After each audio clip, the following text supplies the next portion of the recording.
Welcome back to Tasteland. I am Francis Zierer. And I'm Daisy Alioto. And Daisy, who are we speaking with today?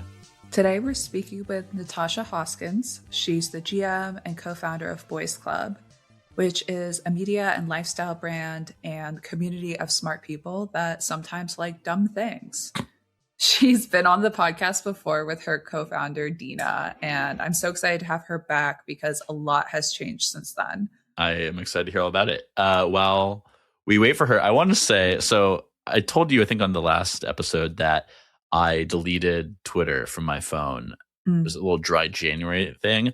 I found myself really not missing it at all. And in the wake of really not missing it and how good it feels not to scroll Twitter, I'm still looking at it on the computer. Let's be clear. I finally succumbed to a months long onslaught of Instagram ads and bought one of those bricks. Dude, Brick's been doing a huge soft power push. Yeah. I actually noticed because I was like, I should reach out to them and see if they want to advertise in Dirt because I can tell that they're spending money. Well, mine hasn't come yet. I think it's supposed to arrive today. But look, I'm going to become a user. It's a great tie-in for them. You know, you should easy sell. Definitely an easy sell. Anyways, yeah, I really don't miss Twitter at all. I thought I would. I saw a great tweet description of what Twitter feels like right now. And they said it's like when you're at the after party and you're in the portion of like watching music videos together, but then somebody puts on, it gets later and somebody puts on some weird shit, but you're like too high to get off the couch. It's 3 a.m. Yeah. Yeah. And it's like, you're like trying to figure out like, how can I just sleep here?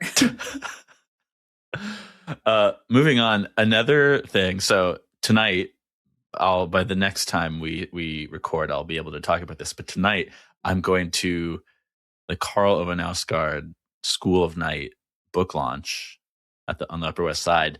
But the reason I bring this up, we'll talk about that next time. But I got physical tickets. This is a video. I'm holding up the tickets, wow. Dear listener.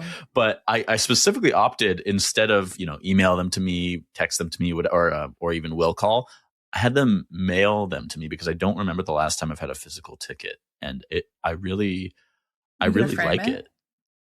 I might. I'll see if I can framing my Metro card, my last paper Metro card. Putting it in a little shadow box. Well, did you see that? You know what you should do? Actually, you should do like, how people make like those floors of tiled with pennies and then they epoxy them. Yeah. You should.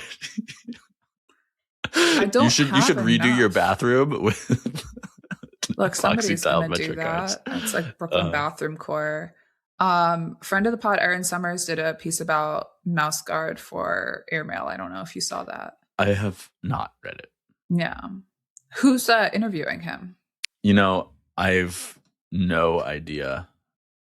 What's it was also, this is no McNally Jackson Seaport book launch event. This was $60. I thought that you were going to saying that to be derogatory on me, but I realized that you just want to dramatize the price of these tickets. That's precisely what I'm doing. Can't remember the last time I paid $60 to do like anything. It's obscene. Well, get your bag. No, he has so many cigarettes he has to buy. So I think I'm just funding I have that. some off mic gossip for you. Oh, okay. Well, we'll earmark that for later. Yeah. I did get front row seats though, but the prices were the same regardless of where you sat. This isn't some dynamically that's priced Scandinavian event. To sit front row? No, to price everything the same no matter where you're sitting. Yeah. I'm quite excited though. I finished my last book I was reading last night, which I brought up on the last episode, The Feather Thief, about the Edwin Rist. Oh yeah. Guy who stole the feathers. So I'm primed and ready. Perfect timing to start this new book. That book, I'll spoil the ending here for any Wrapped listeners. If you're thinking of reading it, maybe skip ahead, hit that 30 seconds button 3 times. But the guy doesn't get caught. He gets off no sentence on an Asperger's defense, diagnosed by Sacha Baron Cohen's cousin, and then who happens to be like a psychologist in the UK. And then he's just a concert flautist in Germany now, working under a different name. but he served no prison or anything. Asperger's Wow. defense. Luigi Mangione, if you're listening, I'll have a great idea for you. I thought you were going to say that the ending was we found out the real feathers were the friends we made along the way. No, but Asperger's defense is going to enter my regular vocabulary, though, so thank you for that. You're welcome.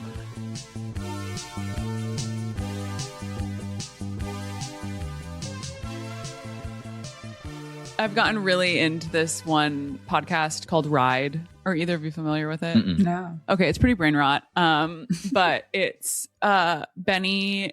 I know him as Benny Drama 7. He's like a socialite internet Benny personality. Drama.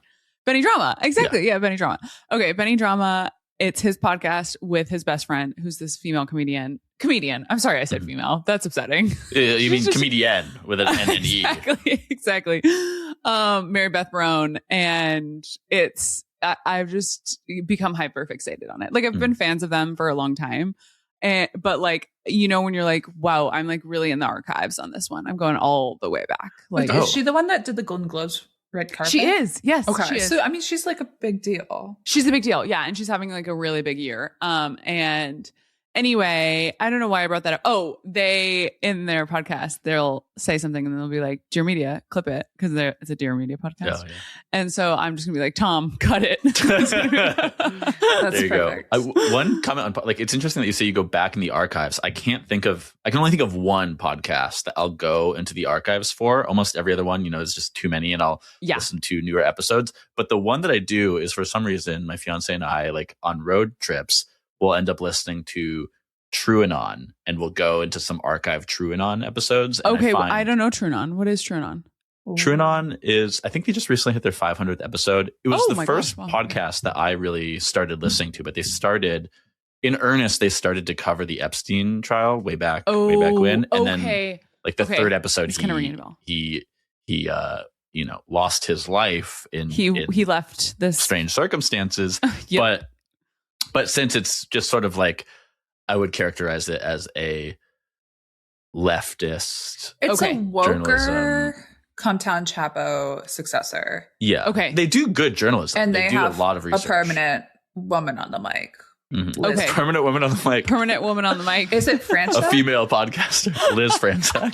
Yeah. You probably saw on Clone, she did like a My Internet for Embedded. Oh yeah, recently, Embedded. And that was good. Yes. Mm-hmm. Speaking of, so there's a great article on Clone right now that I really like the premise of it. That was like podcast as scene building, and I think that's been really true in my experience. Like, it's so nice to have a podcast that feels like it has an extended universe where it's like, I hear like if people meet each other. So like when Danny finally got coffee with Reggie, or like, you know what I mean? Like, so there was a recent, what felt like a Dirt or a Tasteland, extended universe moment this morning, because Chris Black of How Long Gone, which is a podcast that I listen to the archives of, wrote something for The Fence, which is a British magazine led by our friend Charlie Baker, who was on the podcast. And so it was a very nice, I think, and long overdue joint slay. I love that. I was pretty excited to see that.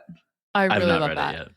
I love the extended universe of any sort of media property. Mm-hmm. Yeah, talk about the Boys Club extended universe. Oh my gosh. Okay, great. I mean, I was going to talk about, I can definitely do that, but Ride, I'm not sponsored by them, but they have like a Reddit, and they're very self-referential, which I think we should maybe also like explore a little bit, is how self-referential media properties should or can be. And I do think what's required in that is that there's like this Reddit that's like very active, that listeners will like build on inside jokes and say all the stuff, and then they read it, and then and it becomes sort of like this cycle of like, there's stuff that's happening on the internet around this, and it's just like big enough that it's not the same people, and it's pretty like consistent in terms of activity, but it's still it's so niche still that you feel like you're in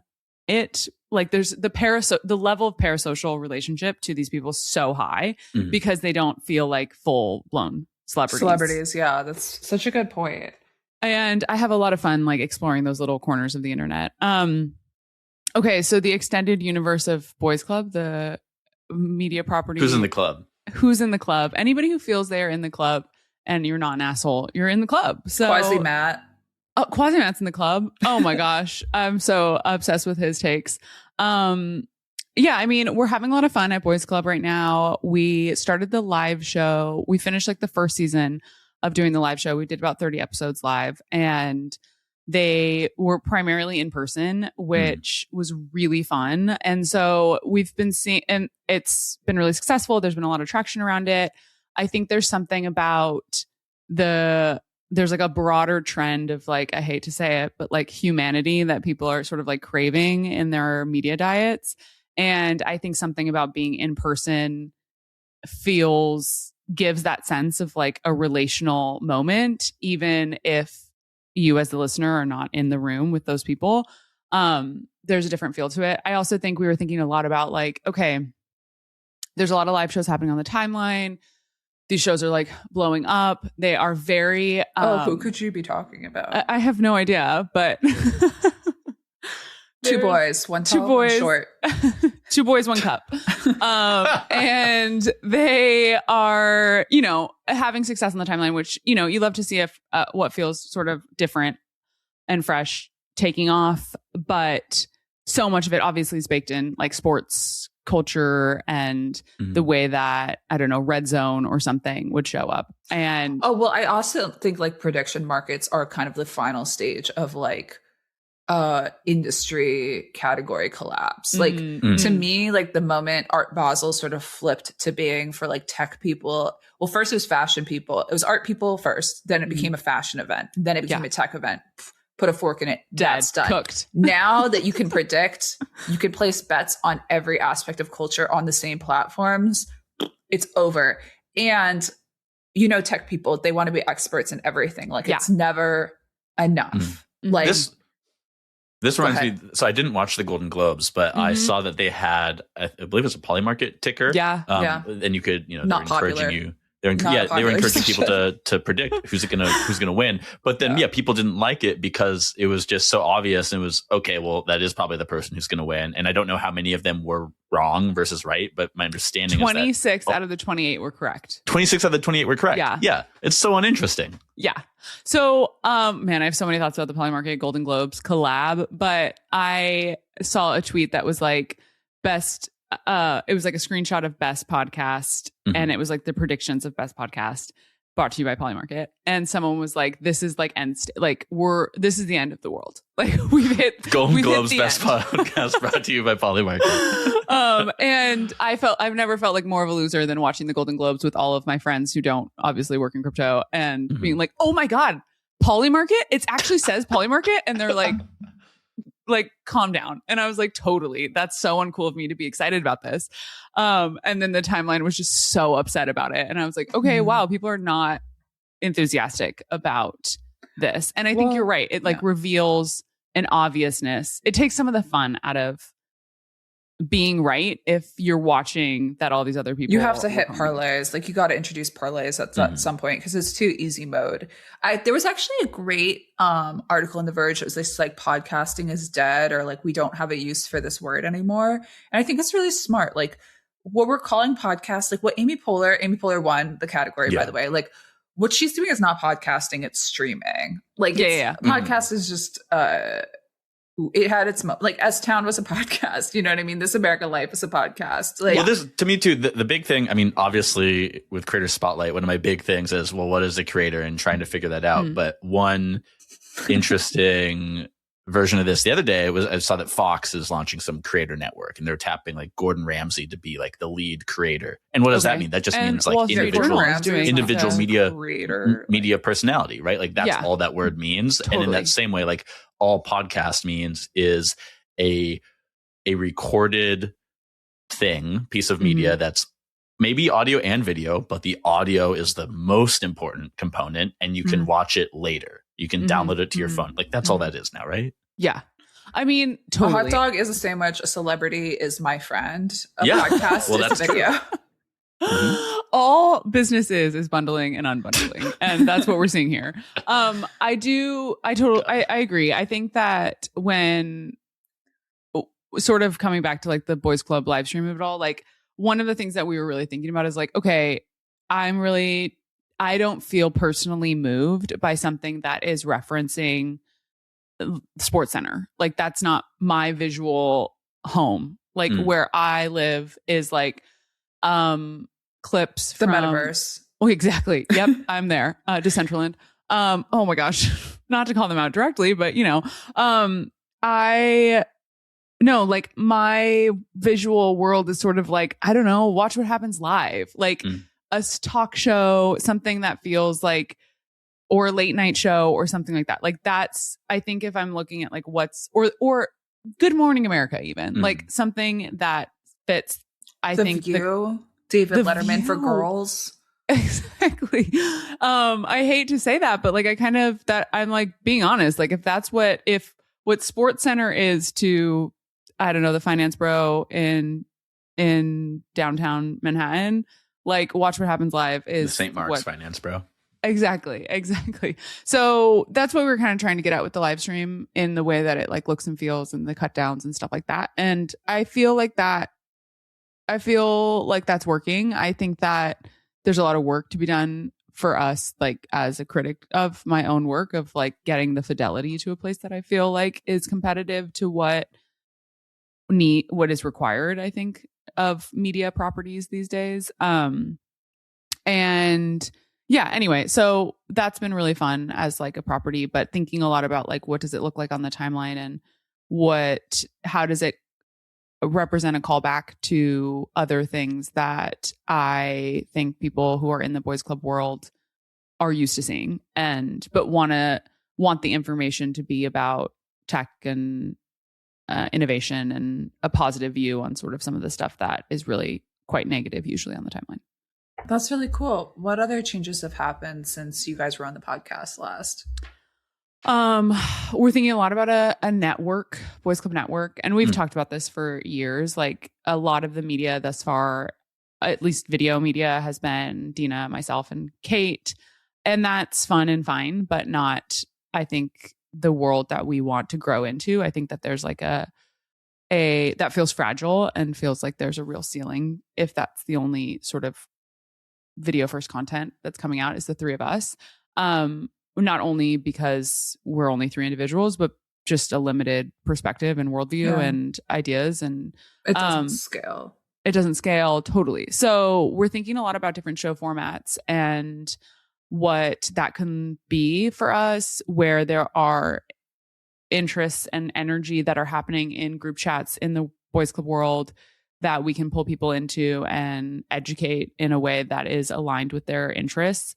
So we have like 3 shows right now that we're trying to get off the ground and pilot in the coming quarter, and very, very different sort of formats than what we've been up to in the past. Much shorter form, 10-minute to like 12-minute type beat. Also like very much different look and feel. So like some is just like Dave Ramsey style, one man to the camera. Others are like think like Into the Gloss, but for like tech stuff.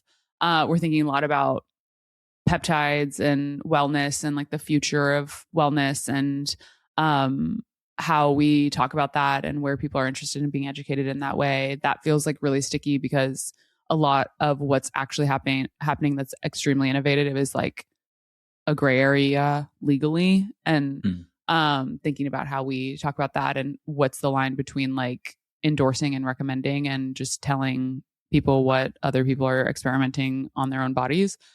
So yeah, we're thinking a lot about like that sort of creator network is what I'm feeling really energized by, and seeing new faces and new formats on the Boys Club channels feels like the natural next step. I mean, we've been doing Boys Club for 4 years, which feels crazy and feels like a long time. Mm-hmm. It has felt that way. But wanting to like continue to have fun and experiment, but within sort of with a bit less naivete around maybe what works and what people are interested in actually hearing about. Boys Club will never put out a vagina candle, but they might put out a syringe that says Boys Club on it. They might put out a branded syringe. Really on brand. What's going to come in the syringe? What comes Peptides, darling. Oh, just some peptides, just some Chinese peptides. Wolverine stack, something I'm hearing a lot about these days. Wolverine stack. That's a new one to me. Yeah, it's pretty crazy once you get into it. What people Can we are put doing. out like temp tattoos that just say peptide in Chinese? Oh, fun! Oh my gosh, tramp stamp, Yes, peptide. That would be pretty hot. I love that. This is all reminding me that I added protein to my list of muted words on Twitter last year. You're a genius. Well, Last fiber year, oh my God, should be a next. man ahead of his time. Fiber should be next. Yeah, Fiber should be. I was reminded of this when I proactively. saw a discourse about the David brand on the timeline earlier. Dude, which I just don't. never, don't care ever about. in your life send me a flesh-colored sex toy. Okay, They did that? They did that. They did a press. Not to box me. That Not not to to me. me either. I saw this somewhere on the timeline. It was a press box that had a David bar and then a sex toy, and it was like finished twice or something, like insinuating that their protein bar is that good. Which First or second finish, that was not stipulated. The order was not stipulated. I'm just like, they made it like beige, and I'm just like, that's an abomination. Like, everyone knows sex toys are supposed to be purple, and like my gosh. only That a is the color only a of mine, truly godless person would send you a vibrating dildo that is like the color of skin. It's Mod. It was like a partnership with that sex toy company. Sorry. So they're the ones to blame. Just to It put looked out like a Yeezy stem player. Direct consumer Matryoshka. okay, doll to be situation. like contrarian, I didn't like absolutely hate it. Like, I was like, this is weird, and like the concept of that press box. Yeah. And like, I don't want it, and I don't want to see that. Do you think that they sent it to men? I know they do because Oh. the way I found out about it was Oren John. I think on his Instagram, I saw him post.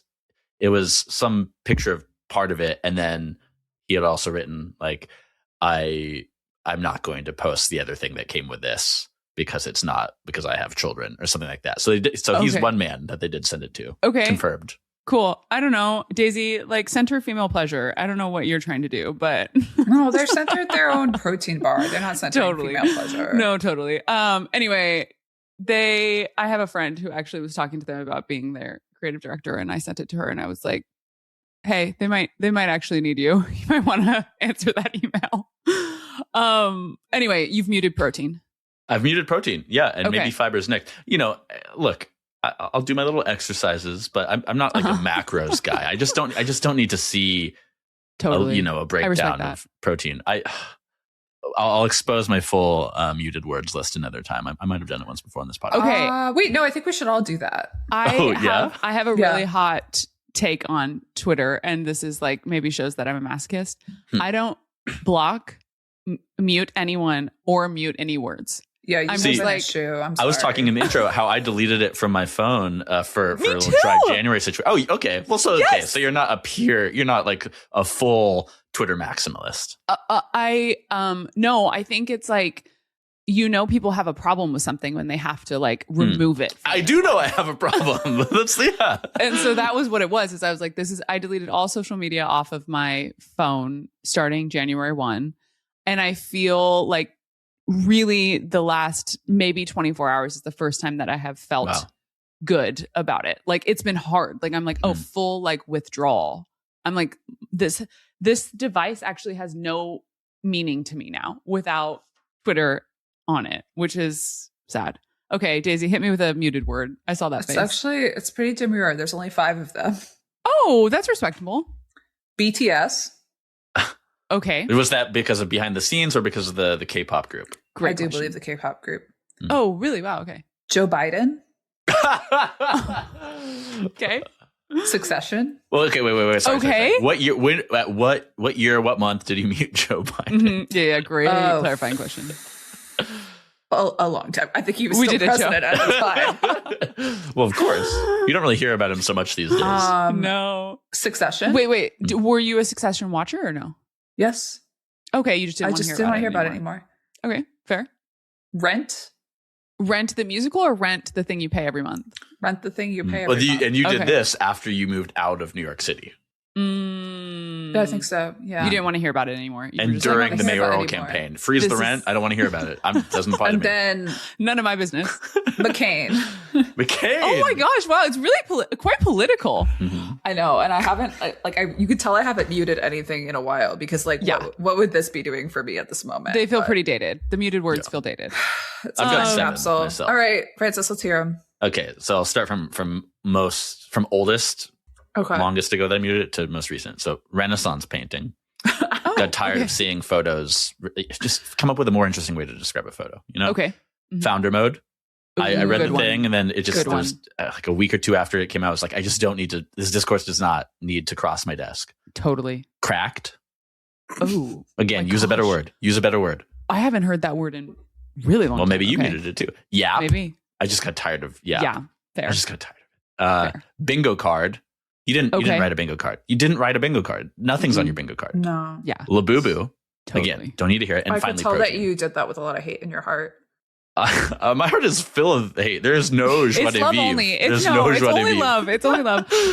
I said no. I saw this Instagram reel the other day of this delightful German teen, big grin on his face. He's just trying on clothes in the department store, and I sent it to my friends. I said, "Me," and my friend said, "That's not you. You don't have that joie de That vivre. guy's You have no joie smiling. de vivre." Yeah. Oh my gosh, to tell someone they have no joie de vivre. Yeah. That is really red to filth. Yeah, I think I'm always tempted, and this is like truly only love only here. But every time there's Sydney Sweeney discourse on the timeline, Oh. Mm-hmm. I genuinely am just like, I can't do another cycle. Like I cannot do it. It's just too much on either side, I would both agree. sides of the aisle, men, women, like everyone. I'm just like, I don't need to hear about your thoughts about this woman. And that's the only time that I've been like really genuinely like moments away from going in and just being like mute. But I've never done it because I just feel like I want a pure experience of this place dumpster fire that I spend a lot of time on the internet. You're not cutting your peptides with anything else. You're just like, Put it in my Francis, what did finish your list? That was my list. Oh, Labubu Protein. was the last Protein. No, protein. Was protein. the most recent. Yeah. Protein. Okay. Yeah.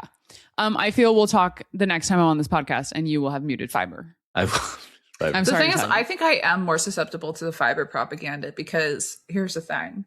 Like, apparently colon cancer and stuff is going up in young people. It's because like everyone's, constipated and the microplastics are just chilling in there. Okay. And so It's you a have to eat the microplastic fiber to just move the microplastics along. You know Ouch. what Look, I mean? I've said this on the podcast before. I eat a bowl of muesli for breakfast every day. Okay, you're Simple. getting your fiber. That's in. not something somebody with joie de vivre would do. And look, I would rather get colon cancer than live a joyless life, but I don't think I should have to choose. I don't think you have to choose in 2026. I don't think. Muesli is delicious, by the way. I actually don't even think. I don't even really know what it is. It's like It's just oatmeal slightly processed offshoot? oats. It's something Oats that a and horse grains. would eat. If you could just Okay. picture a horse in your head, and You- then what is it eating? That's muesli. And Okay, okay. Actually, the particular box.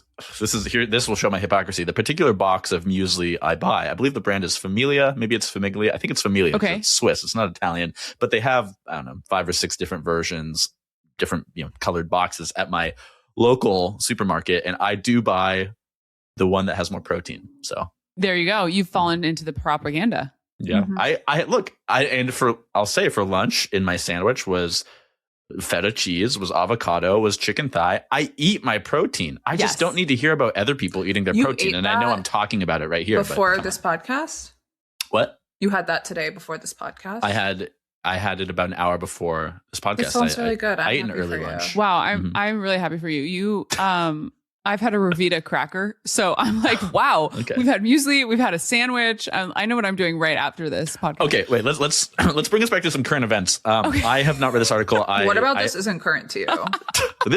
My lunch This is an could not be evolving more situation. current. It is about the most current event. I want to hear about the Eric Adams rug pull. Oh, Are we up on this? Well, okay, this is the thing though. Somebody pointed this out and I realized that this is true. He didn't rug pull. He launched his token and he pulled $3 million of liquidity out immediately but he only did it because he solved anti-Semitism. This was his project to solve anti-Semitism in crypto, right? Yeah. So Ticker he's is a victim NYC. of his own success. Mm-hmm. Basically, anti-Semitism was solved immediately, and now $3 million goes back into the coffers of Eric Adams, who will use it to travel the world with his gynecologist. Like, I just think that's beautiful. That's gorgeous. Yeah, I think. Oh wait, Natasha, sorry, I'm just getting something on my earpiece. Right before this podcast, you sent me a mysterious phrase. You texted me the phrase St. Bart's chlamydia. I'm shocked you haven't seen this. And I think what I'm hearing is that you're going to explain now what the fuck that means. I am. I have a lot of thoughts on Eric Adams. Personally, I find him to be, I tweeted like the day that the mayoral. The day the music died. The day the music died, exactly. And I was like, I'm voting for him. And then it, like, hearts Eric Adams. I find him just so entertaining. Like, he is a specific type of stupid that is unbelievable to witness. There's a shamelessness to the way that man moves through the world that, like, I can't ever understand. Like, it doesn't compute. You know, young hoes cook everything on high. Exactly. Old hoes, they cook everything on Eric Adams. And my deepest wish for him is that he becomes the next host of The Golden Bachelor. Oh my gosh, that would be so... Why can't he be on The Golden Bachelor? Well, that's a great you're idea. asking the right questions. Totally. Anyway, major rug pull. The ticker is NYC. Okay, so I have a meme in my head. And I pitched it to the boys yesterday, and they said too much cognitive load. But I still think there's something to it. Do you know the domino effects? Like when you push a domino and then the other things fall? The meme of it where there's of course. a guy there's life-size dominoes. This one little thing happens, and then suddenly this big thing happens, and it's this chain of events. Yes, or this big thing happens, and this very little thing then is a result. And that is what we have here. The first domino is Donald Trump invading Venezuela. And the final domino is Tom Brady getting chlamydia. And those things happened. There is a direct line between why those things have happened. Okay. So this all happened in the span of about a week. It's happened very quickly. So it starts with there is a Caribbean-wide flight delays. Basically, all flights out of the Caribbean have to be landed on account of the war crimes. Right. And the invasion in Venezuela happens. It wasn't technically an invasion, or Polymarket would have paid all those people out. I'm sorry. You're right. Whatever we want to call it. So then I got to defer to our source of truth here, which is Polymarket. Polymarket. Totally. It's a protocol, guys. It's a protocol. You can't argue with it. And all of these people, all the rich and famous are in St. Bart's during the new year, essentially. That's the most expensive, essentially, place to be in the world. They're in Dubai. Between the 24th and the 1st. Yeah. And they're all there. All of their flights get canceled, landed, grounded. They're stuck. And so for about a week, there's like varying degrees of people being able to get out of St. Bart's. Because why wouldn't you just sail your yacht out? Some did. Some couldn't. And I also think some people were like, oh, yeah, I'm stuck here. And they're just using it as an excuse to have just stay in St. Bart's. Some gave all gave some. Exactly. Calm down, Underground Railroad. What starts to come out, and of course the first to it, is Bethany Frankel, as we all know and love her. She's always going through something. She's always going through something. And honestly, she lives life out loud, and she's going to broadcast it. Yeah. And she's like, what's this rash on my face? Like, I've been in St. Bart's. Like, what do people think this is? And the comments start blowing up, and they're like, girl, that's chlamydia. Like, you have chlamydia. And then all of these it becomes clear that all these other celebrities had it. And basically there was like a massive outbreak in the island of St. Bart's of chlamydia. And so that's what's happened. So Alex Earl definitely has it if Tom Brady has it. Totally. Because they're an item. Huh? They are an item. I did see the video. I saw the footage. Roll the footage. It was a pretty sensual back tap. Oh, I felt it was a PR back rub. I was like, that's a PR. This has been rehearsed. It was like mid, and it was lingered long enough for someone to get the shot. So I think someone's testing it. I will say, I went to dinner with a friend. Testing the waters. I hope they're also testing themselves. Exactly. This is a total aside. Giselle up 100. Oh my gosh, for sure. She's having a baby, right? Anyway. Yeah. Yes. I'm happy for her. My close personal friend. Jiu-jitsu instructor Jiu-jitsu, I turned believe, husband. Yeah. Yes. Celebrities are your friends. It's true. It's extremely true. Speaking of, I went to dinner with a friend last week and she shows up and she's like, we're having a martini. We're having a great time. And she was like, oh my gosh, Natasha. And I was like, yes. And she was like, I've been meaning to tell you, I have the perfect guy for you. And I was like, oh, it's Tom Brady. Literally. She was like, and I was like, oh, like who is he? And she was like, Tom Brady. And I was like, first of all, what are you talking about? This is levels of delusion I can't even begin to describe. And two, what? No, like, no thanks. The man like eats solely zucchini. He's not an intellectual, Natasha. He's not. No, exactly. Do you guys know my new bet? I might have told Francis about this. Like, I meet somebody's dog and I'll just like after I'll be like, he's cute. He's just not intellectual. It's like the dog that was fucking barking in the coffee shop earlier. On a bit of a reality TV tip, there was a thread there I wanted to pick up. I did not watch of this weekend's new crop of television. I did not watch Industry. Probably will have seen it by the next time we record, Daisy. Okay. But I did watch. It's like that Chinese red sauce for me. Like I can't have it. I get too excited and I'm a threat to myself and others. Sweet and sour sauce. Save it. Yeah. But I did watch. I watched the Traitors. Okay. And I was appalled upon a few minutes in to discover on my television set Michael Rappaport. What is he doing? Wait, look, Dorinda will take him out. Like, wait, I don't know who that is. He's the most bitter man on the planet. Okay. What's his fame? Former actor, currently most known for he's a Zionist, massive Zionist. Hates Zoran Mamdani. Just a really bitter, and he's got that like New Yorker loudmouth energy. Know him. I think I know. Yes, I do know him. He's kind of. He just has a perennial. Like his face looks like this. Bad vibes. You know how like Trader Joe's has been doing that huge push around the can of kerneled corn. Wow, I haven't. Oh, actually, yeah, I have. Yeah, so that's like he's kind of like that. Okay. He's a can of kerneled corn. But luckily, here's the thing. The producers of the Traitors were smart enough to put him on there with his natural born predator, Dorinda Medley. And I have to believe that nature will take its course. I've yet to watch a season of the Traitors. I have heard great things. People Spoiler alert, Dorinda is already off the show. Stop. Again? Yeah. How long did she last? Seems like night one. I think she was out. Why would you not? It's reality TV. Why would you not rig it for her to be on there the whole season? Like she is. Every soundbite she creates is like the best soundbite of all time. We've still got Lisa Rinna. Nice. I saw her one time at a Vacheron watch event.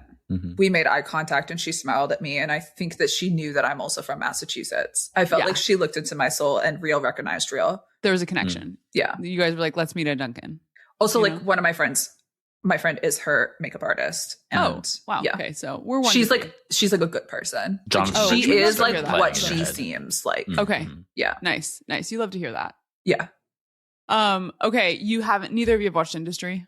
No, I've not watched it yet. Guys, what are you doing? I did watch I'm serious. Like Natasha, like I know it sounds like I'm making a joke. Like I got so excited that I actually like I could see it. Psyched myself out from watching it. I think you should watch it again. I think you should binge it. I think you can't have that like that level of I don't know cortisol. I don't even know what it is. Well, like, I've seen obviously Industry up until this point. I just haven't watched the episode. Yeah, of course. Yeah. I just think you should wait till if you can avoid spoilers, you should wait like 5 episodes. But you won't be. I mean, I could probably get screeners if I wanted to. Well, there you go. I have been. I did message a little bit with Mickey, but I was really demure about the fact that I have his number because I think. Well, now you're telling everybody on the pod that you have it. Podcasts are about name dropping, aren't they? There it is. I mean.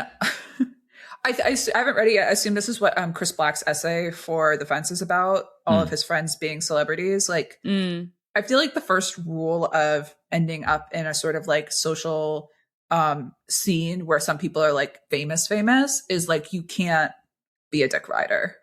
No. You know what I mean? No. Yeah. So. Totally. Okay, I see. It's Chris Black explores the rules that bind the famous and the non-famous together. We're not going he was to at Charlie's wedding, we're not right? going to talk about another podcast on this podcast when we already have another podcast. There's too much podcast. No, you just made that rule up on the spot. I mean, I guess 20%. This is like of playing podcasting cards is with a talking about 4-year-old. podcasting. What? Come on. I feel like Natasha we need knows. a new word for it. We need a new word for podcasting. I guess, like Podcest. streaming. What? Oh. I thought you meant calling like your friends. talking about podcast on podcast. I was going to say Podcest. Oh, that's good. That's good. That's a good That's name how you for get a network. chlamydia.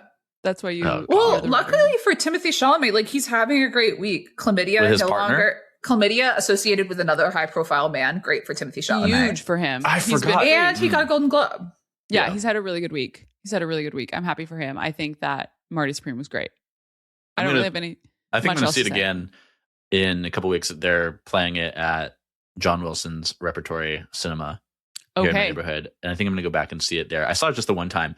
For me, still like the lingering, but my favorite part, the most ecstatic part of the movie for me was when they're in the back room and you hear the first couple notes in the very beginning. You hear the first couple notes of Forever Young, and then then there's like a 5 to 10 second delay maybe until they play more of it, and you're thinking, is that Forever Young, or are they just using those notes? And then you hear it again, and you're like, I'm like a dog, and my tail's starting to wag. That was the best part of the movie for you. That was well, okay, maybe not the best part, but It was that a was my highlight. It was a emotional high. highlight. The first third of the movie is the best part of the movie. Until he gets back to America, it's perfect. I'm loving it. Another great part is when he's being interviewed in the hotel in Paris, and he first sees Gwyneth Paltrow, and he's doing the thing where he like slumps in his chair, and that's amazing. I did think that the wheels loosened a little bit when the plane landed back in America, and they Good continued to metaphor. loosen a bit. But that first third was fantastic for me. Okay, I want to get your guys' take on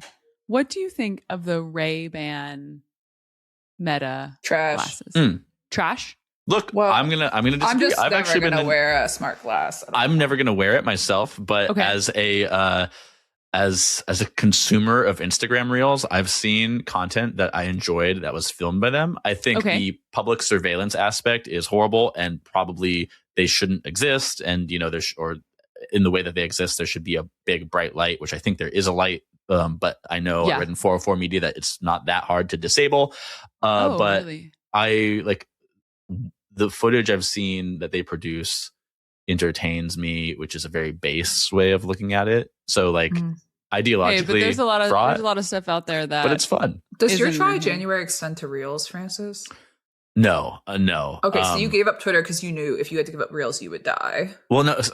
So Natasha, before you jumped on, I was saying I ordered a brick, which should arrive today. Yep. So I'm really leaning into it. But I really need to get off of Reels. I'm addicted to Reels. But okay. Well, that's like the most like there's a Embarrassing millennial thing to honesty to that I'm actually it's shocked. dark. It's I'm dark. shocked that someone would come. The that clean. Lumineers started playing when you said that. Took a bus to chant. Outstanding. No. Oh my god, that's so funny. No, Bastille. Pompeii by Bastille started playing. I it's my DMs and group chats. It's a social app for me. But I do spend way too much time on Reels. Before in December, I had the iPhone's native screen time limitation on, but then it stopped working for some reason, and it was great. I was, even if I like clicked like give me 15 more minutes, as you can do, I was spending less time. But yeah, I think I need to limit Instagram to like half an hour a day, maybe 2 hours. Francis on has weekends. Havana syndrome. Having a Reels addiction. Daisy? What was that tweet you sent me? Oh yeah, it's really It was good. like that was a good tweet. I was thinking about that just now. Yesterday at 9:36 p.m., I sent Francis a tweet that says, "The way people are hooked on Reels, this is something Fisher warned us about." I was actually reading some Mark Fisher before I saw this tweet, so That's a banger. That's one does. really funny. That's really funny. Okay, any other New Year's? Like, I don't love the idea of resolutions, but like I bought a kettlebell. Cool. Protein kettlebell. Protein kettlebell. Gang's all here. Yeah, gang's all here. On the other side, I I did also buy a lav mic to make short form video. Okay. Here we go. So wow. You know what you could do? You could make short form videos of your kettlebell protein. Oh God, journey. no. God, and then no. Fitness influencer. No. Realistically, it's I need to try to find a way to make short form video versions of the work I do in Creator Spotlight and 60-second. Here's what this essay is about type of thing. I really this is. If you hate me, keep listening. I'm going to embarrass myself. If you they don't, wouldn't have skip made ahead a few seconds. We're 48 minutes in. No, but I really probably some reels too. But really, I want to do LinkedIn short form video because there's I'm on that. Oh God, sorry. Is that the Lumineers? No, Daisy. So a Tasteland video, me, you, and Cab from Arena that we made. It was like our 7th episode, but it's us talking about like email signatures and like, oh, what's your favorite? Like, what do you use to sign off? I get likes on it every single day. I had 20,000 impressions on that. I don't care. A like last means week. Nothing to me. A like means, but it's LinkedIn. You're not the first person to talk to me about their goals. A conversation starting about 2026 goals and the conversation ending talking about LinkedIn. Yeah. So LinkedIn's having a moment. I hate to say it. My 2026 goals start and end with stacking paper, and I don't need LinkedIn to do it. Oh, okay. Oh, I think I might. Physical money or paper? I know I need LinkedIn to make money. I swore. You're writing a book? You're going to stack pages? I swore I would never make a LinkedIn account, and then in 2018 I did because I was tired of working in the service industry, and many such cases. Not sponsored by LinkedIn here. LinkedIn did help me LinkedIn helped me build a better life. Whoa. Wow. I'm going to say it. It's embarrassing. I'm going to say it. Oh my gosh. Okay. This is some millennial honesty. So we're seeing short form video content from you on LinkedIn. That's what I'm hearing you say. Tom, can you just delete all that? Playing quietly in the background. Producer Tom, can you delete all that? Daisy, what about you? Paper. That's Starting it. Okay, cool. That's concise. Okay, that's a little boring and media trained. I just had a really earnest, vulnerable moment. Yeah, I agree. We need something, anything. It could be anything from you. Okay, my New Year's resolution is to be earnest and vulnerable. Wow. Starting next episode. I think I would like world peace. I don't know if I dare to hope for it. Are you aiming for the FIFA Peace Prize? Paper, I could bring it back about myself. I mean, with Elon Musk, he's not doing it right now. He's not doing it. Mm-hmm. Okay, Daisy, enough media training. Enough of your media training. Natasha, how about you? Well, I'm really trying to spend less time online. You mentioned. So that's my big goal. And trying to find how am I good at my job without like spending 23.5 hours a day on Twitter.com is like going to be like a nice big a beefy challenge, I think, for the year.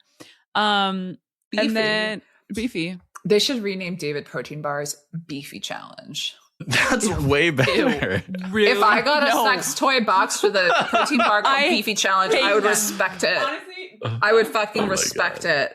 Or you could just don't clip that. You know what? You know what's way cooler?